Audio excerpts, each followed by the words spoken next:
Hello everyone, it's Ashwin Rao, and today's shoe rambling brings you a pair that is amongst the most surprising, and I would say pleasantly surprising shoes and acquisitions of my 2022.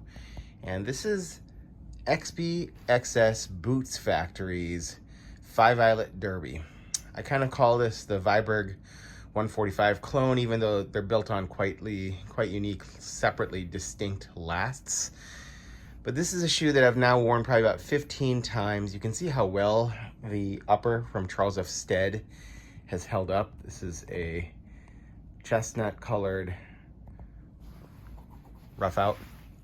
And I brought these on the trip because I was going to be on my feet about 12 to 14 hours per day.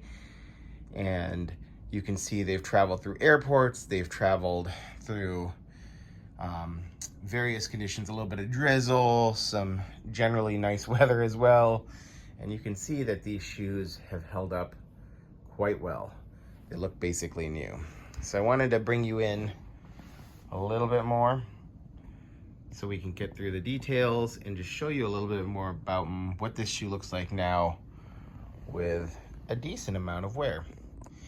So the XBXS Derby, at least my version of it, has an unstructured toe, which makes it great for a summer, summer derby shoe. It's a little bit more breathable. It's not lined, so it's just really the upper, and it molds real well, and it'll kind of age real well. I could see this same makeup in other leathers also developing some really unique roles. Say, for example, a horsehide leather, like a Toscanello horsehide that has a nice structure to it, could probably develop some more permanent rolls. But this is a fairly resilient leather, so I'm sure there'll be some. And I use shoe trees, but basically you can see that the shoe holds up its shape, but has the potential for forming some rolls and collapsing there.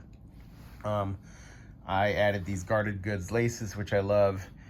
You can see the contrast stitching done on the upper here, which is reminiscent of the Viberg 145. The only difference between this and that in terms of stitch pattern is that in the Viberg 145, this double row up here is actually a single row.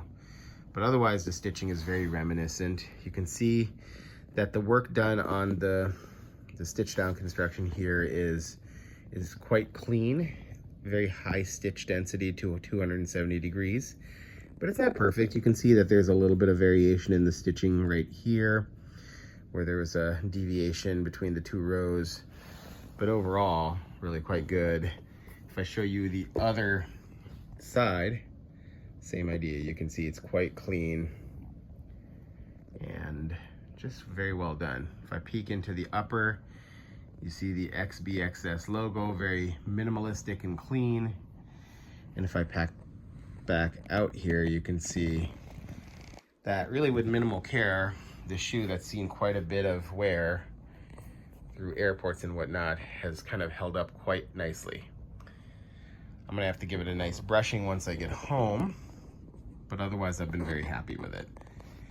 The shoe is built on a Dr. Sole Rockcord sole with I believe this is called a logger heel, and trooper heel, not a logger heel, trooper heel, which has this slope, which I like, that descends from these sort of curves here.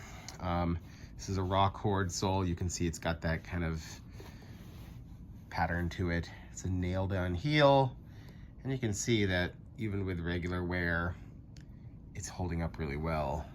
So this is a pretty rugged Rockcord sole that will likely last for years, especially given that I have it in a broader collection of boots.